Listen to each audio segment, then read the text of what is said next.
บาสกิกสิให้เบิ่งเนาะข้างในนี่มันจะมีหญ้าหวานพี่น้องหญ้านี่จะหวานแบบธรรมชาติเนาะบาสกิกบ่ฮู้ว่าเพิ่นห้องหญ้าหยังแต่เป็นหญ้าหวานแบบธรรมชาติเวลาเฮาหย่ำเบิ่งมันจะหวานโดยที่บ่ต้องใส่น้ำตาลเลยเนาะแล้วก็ยังมีเนาะนี่เป็นดอกกุหลาบพี่น้องเป็นดอกกุหลาบแล้วก็เป็นหากยังบ่ฮู้เนาะอีกหลายอย่างเนาะอันนี้ก็คือของดีเวียดนามพี่น้องสมัยหนึ่งเนาะฮ่องเต้รัชกาลที่3ของเวียดนามมีเมียอยู่500 คนเนาะเดี๋ยวบอสกิกสิเราต่อไปสบายดีท่านผู้ชมสบายดีคุณพ่อคุณแม่สบายดีมีทักแฟนรายการทุกท่านเนาะมื้อนี้บาวสกิกมีของดีเนาะสิมาแนะนำหรือว่าสิมาพรีเซนต์เนาะภายหลังที่บาวสกิกกลับมาจากประเทศเวียดนามพี่น้องนั่นก็คือนี่เนาะของดีแห่งเมืองเวียดนามมันมียังไงพี่น้องเนาะมันมีหนึ่งก็คือเป็นดอกกุหลาบพี่น้องเนาะดอกกุหลาบและใบอันนี้จะเป็นใบแบบว่าน้ำตาลธรรมชาติเนาะมันจะหวานแล้วก็รวบรวมสมุนไพรหลายกว่า30ชนิดพี่น้องเนาะและอันนี้จะแก้อาการนอนบ่หลับเนาะแก้อาการนอนบ่หลับความดันแล้วก็บำรุงฮอร์โมนทางเพศเนาะเฮ็ดให้ผิวพรรณผ่องใสเดี๋ยวบาวสกิกสิต้มให้เบิ่งเนาะวิธีต้มจะต้มแบบนี้เนาะ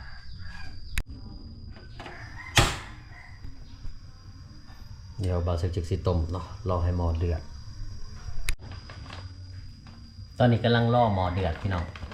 คืออันต้นนี้นะหญ้าตัวนี้นะมันจะเป็นหญ้าหวานแบบธรรมชาติเลยเนาะมันจะเป็นหญ้าหวานแบบธรรมชาติหวาน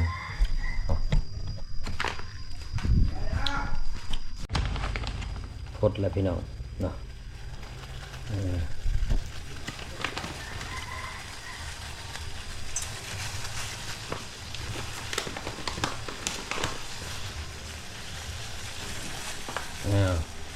ลองเบิ่งพี่น้องพี่สมคำลำลี่บ่แล้วเบาสกิกซีมละแสบคักพี่น้อง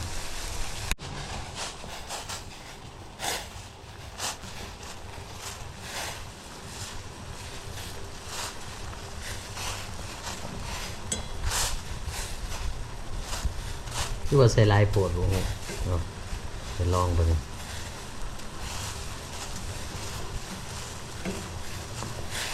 รสชาติจะเป็นจะได้อะไรพี่น้องเนาะฮ่องเต้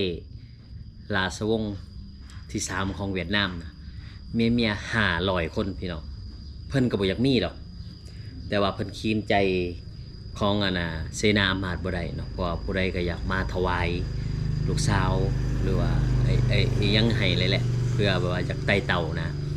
อยากได้ดิบได้ดีว่าสันทอดก็เลยว่ามีคนไปคิดค้นเนาะสูตรยาอันหนึ่งเนาะที่ให้ฮ่องเต้สามารถพาวิกฤต หรือว่าพาโอกาสเนาะคือ1 หาคนเนาะฉะนั้นมีเสนาอำมาตย์มาเสนอยาดีอย่างต่างๆเนาะแล้วปรากฏว่ามีคนได้สูตรยาตัวนี้เนาะแล้วเบิ่งบอสกิกสิลองซิมเบิ่งเนาะเนี่ยเอาสกิกซิมอยู่เวียดนามนี่รู้สึกว่ามันหวานแล้วก็ติดใจว่าแปลกใจว่าเป็นยังมันคือหวานพี่น้องทั้งทีบ่มีน้ำตาลเนาะ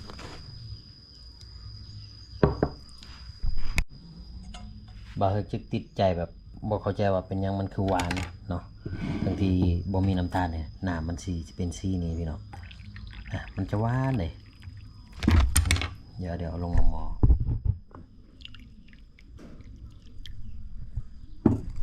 เดี๋ยวมาซีลงกันพี่น้องหน้ามันจะออกสีเหลืองๆเนาะจะออกสีเหลืองๆบางสิลองหูคอยหวานพี่น้องเนาะหวานหญ้าหวาน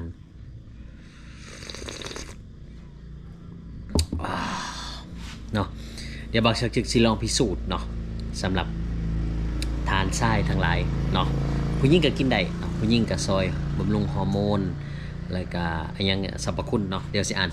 สรรพคุณสู่ฟังเนาะสรรพคุณอยู่นี่แต่ว่าเอากูโกแปลเบิ่งเนาะเพิ่นว่าตะเท้าเนาะเพิ่นว่าพืชพิเศษเนาะตะเวนตกเฉียงเหนือช่วยลดไขมันในเส้นเลือดรักษาความดันโลหิตป้องกันโรคมะเร็งบำรุงผิวพรรณให้สวยงามเสริมฮอร์โมนเพศหญิงเนาะแล้วก็ความสามารถของทานชายบำรุงตับขับสารพิษในห่างกายผสมนำดื่มทุกวันเนาะอันนี้คือสรรพคุณเนาะฉะนั้นสำหรับสรรพคุณทางเพศเนาะทางเพศ ขออนุญาตว่าทางเพศก็คือว่ากษัตริย์เวียดนามเนาะผ่านพาโอกาสคืนหนึ่งหาคนเพราะว่าเมีย500 คนเด้เนาะคืนหนึ่งเสนามาจัดให้คืนหนึ่งละหาคนด้วยยาดีชนิดนี้เนาะ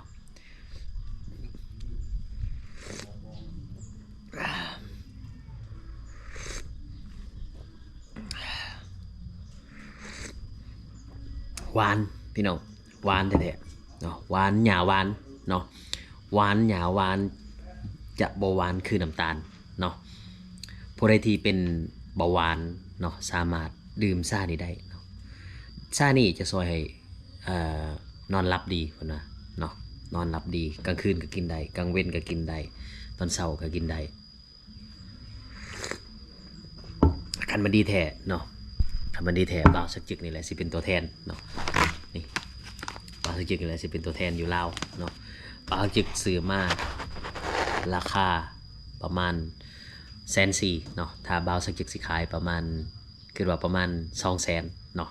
ประมาณ200,000กินได้โอ้เป็นเดือนๆบ่ดีนี่นะเนาะหวานคักพี่น้องเนาะนี่คือซากุหลาบพี่น้องเนาะซากุหลาบทางเวลาเฮาเข้าเรียนเบียนฟูเนาะเรียนเบียนฟูไปเมืองไลเมืองลาไลเมืองเทิงเนาะอยู่เทิงผู้เพิ่นจะปลูกแต่ดอกกุหลาบนี่แหละเพื่อเอามาเฮ็ดซา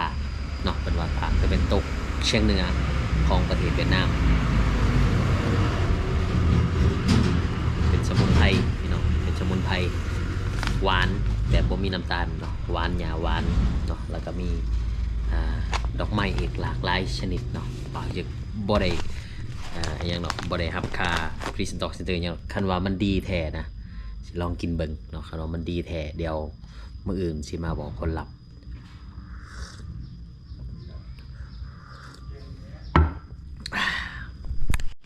มันแสบอีหลีเนาะพี่น้องเนาะมันแสบอีหลีแล้วก็หวานแบบธรรมชาติเนาะถ้าว่าท่านใดสนใจก็สามารถสั่งได้เนาะ200,000 กีบบ่รวมค่าฝากเนาะ200,000 กีบบ่รวมค่าฝากผู้ใดอยากได้ลองกด1ใต้คอมเมนต์เนาะเดี๋ยวบ่าวสิจัดส่งให้